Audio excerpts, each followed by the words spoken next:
फरायग्रा सारमोन सोरबा बिदाय सारमोन सोरबा बाथा सारमोन सोरबा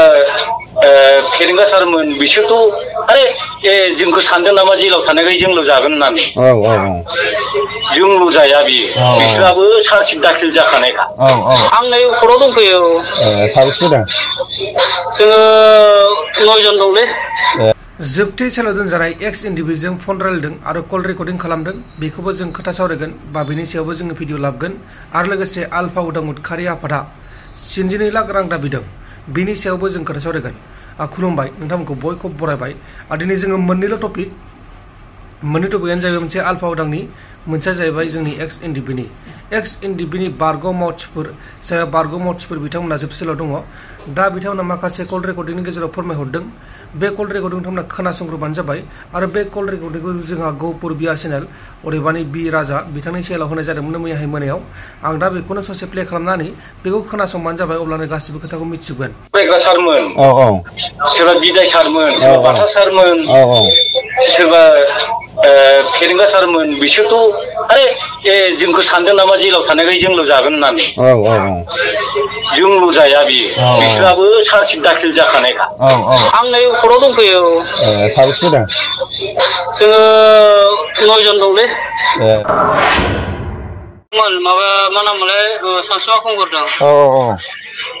बेबो माथो बेनाबो माइना दरखारसो माथो आलदा राजनितिक पार्टि दानायसो माथो बेनाबो बेबायदिबालाय बोरै जानांगौलै माथो बर' जाथिनि भटखौ बोखाबावनायसो बेना बुंहरबाय आंनाव बियो हाग्रामाबो खामानि गैलालै प्रमदरबो खामानि गैला प्रमदराथ' गोदाव सोराव खालामजोब्बाय होनना बुंहरबाय बियो राजनि आं गोदान दानसैसो नामा आफाद होनना बुंहरदोंमोन बियो आंखौ आंथ' मा बुंनो रायजो राजानाव मटर लानानै खालामबानो जाबाय बबेखौ मोजां जागोन होनना बुंहरबाय आङो बेबायदिबालाय बोरै जानांगौ जाखो माने जेलनि जानानै नोंसोर रायलायहरदोंमोन आरो सानसुमा खुंगुरजों आं रायलायहरदोंमोन दा ओमफ्राय मा बुंखो बे बेनो थारमाने राजनितिक हान्जा दानायनि खोथासो बुंदों बेयो माने गोदान राजनितिक दायोबा माने एक्सन गाव मावगोन खोमा देरहाबायोबा बेफोरबायदि खोमा दा नोंसोर मा सानदों ओरैनो जोंनिबालाय बेथ' मोजां बुस्थु नङा बर'नि भटखौ बोखावनायसो बेयो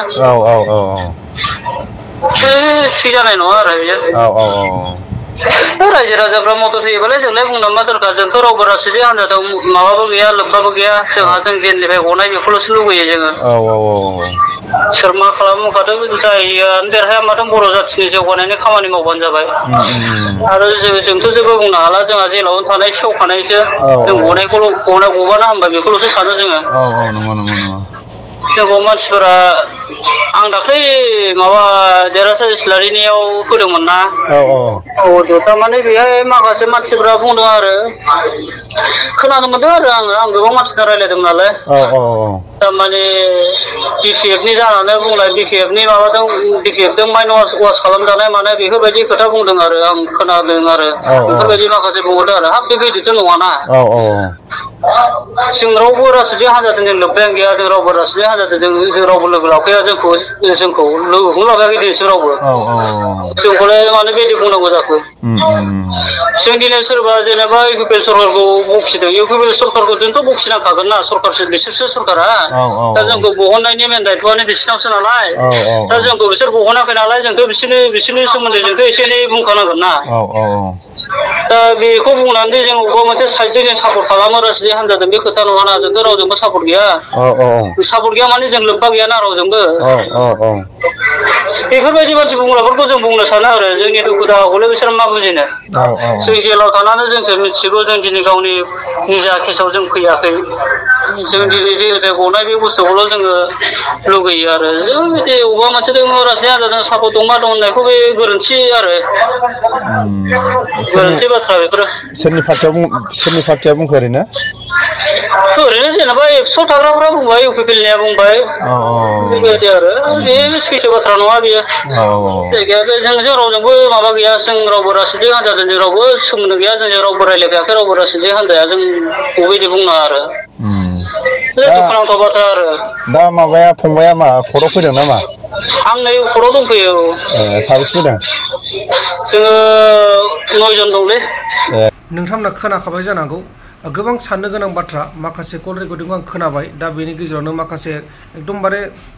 साननो गोनां बाथ्रा दा नोंथांमोना बेनि सायाव मा बुंनो सानो नैबे कमेन्ट बक्सनि गेजेराव फोरमायहरदो अब्ला जों नेक्स्ट टपिक जोंना नेक्स्ट टपिकआनो जाहैबाय आलफा उदां उदखारि आफादा सराइदेव जिल्लानि सिङाव थानाय सनारिनि साहा बागाननिफ्राय 62 लाख रां दाबि खालामदों नयन असम जायबा आलफा उदां उदखारि आफादनि दैदेनगिरि नयन असमा लाइजामनि गेजेरजों साहा बागान मेनेजारसिम बे दाबिनाय लाइजामखौ हरदों उनाव बे साहा बागाननि मेनेजार आरो साहा बागाननि जायबा सामलायग्रा बिथांमोना पुलिसनि केस होबाय आरो पुलिसा दा बे जाथायनि सायाव नायबिजिरगासिनो दङ नाथाय दासिमाव सासेबो मावथिफोरखौ बा केडारफोरखौ एरेस्ट खालामनो हायाखै अब्ला लोगोफोर दिनैनि माखासे टपिकआ बेखिनियानोमोन गोजोन्थों एसेनोसै जय बर' हारिनि